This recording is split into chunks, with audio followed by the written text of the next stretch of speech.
SIR আবহে হাওয়া গরম রাজ্যের। আতঙ্ক তাড়া করে বেড়াচ্ছে কোচবিহারের ছিটমহলের বাসিন্দাদের। কারণ 51টি ছিটমহলের বিবাহিত মহিলাদের সংখ্যা প্রায় ১,৫০০, যারা বিয়ে করে অন্যত্র চলে গেছেন। তাঁদের বাবার নামই তো নেই ২০০২-এর ভোটার তালিকায়। এখন কি করবেন তারা? বৃহস্পতিবারের পর শুক্রবার ফের গোটা বিষয় নিয়ে জেলাশাসকের সঙ্গে দেখা করে সমস্ত তথ্য তুলে দেন ছিটমহলের বাসিন্দারা। আশ্বস্ত করা হয়েছে জেলাশাসকের পক্ষ থেকে। জানানো হয়েছে কোনো রকম অসুবিধে হবে না। ছিটমহলের মেয়েরা বিয়ের পর যেখানে রয়েছে সেই এলাকার বিএলওদের বিষয়টি বলে দেওয়া হবে। তাঁদের বাবার পরিচয় এসআইআর প্রক্রিয়া সম্পন্ন হবে। যে এতটা বোন আমাদের বাইরে এত নম্ব বুধে বুধে বিয়ে হয়েছে, সেই বিস্তারিত তথ্য আমরা জানিয়ে দিলাম।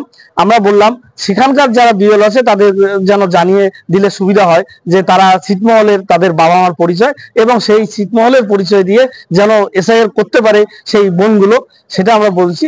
তিনি আশ্বস্ত করেছেন যে সেই বাবা মায়েদের যাদের ছিটমহলে বাড়ি, যাদের মেয়ের বিয়ে বাইরে হয়েছে, সেই ছিটমহলের বাবাদের পরিচয় দিয়ে তাদের এসআইআর সম্পূর্ণ হবে। পাশাপাশি এসআইআর এর ফর্ম ফিল আপ নিয়েও সমস্যা হবে না। জেলাশাসকের দপ্তর থেকে পরিষ্কার জানিয়ে দেওয়া হয়েছে নির্দিষ্ট পদ্ধতিতে ফর্ম ফিল আপ করতে হবে এবং ছিটমহলের কথা উল্লেখ করতে হবে। তাহলেই সমস্যার সমাধান হয়ে যাবে।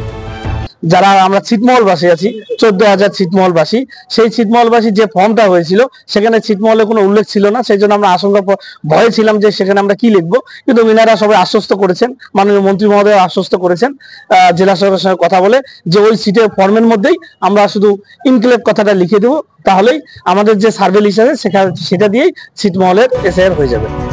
তথ্য বলছে ভারত ও বাংলাদেশের মধ্যে ছিটমহল বিনিময় চুক্তি কার্যকর হয় ২০১৫ সালের ১ আগস্ট। এই চুক্তির অধীনে ভারতের ১১১টি বাংলাদেশি ছিটমহল এবং বাংলাদেশের ৫১টি ভারতীয় ছিটমহল একে অপরের মধ্যে বিনিময় করা হয়। সেই সময় থেকেই তাদের ভারতের নাগরিক হিসেবে গণ্য করা হচ্ছে। এসআইআর শুরু হতে ছিটমহলে আতঙ্কের বাতাবরণ। জেলাশাসকের পক্ষ থেকে সমাধানের আশ্বাস মেলায় আপাতত স্বস্তির নিঃশ্বাস ফেলছেন ছিটমহলের বাসিন্দারা। শশীকেশ রায়ের রিপোর্ট, ক্যালকাটা নিউজ।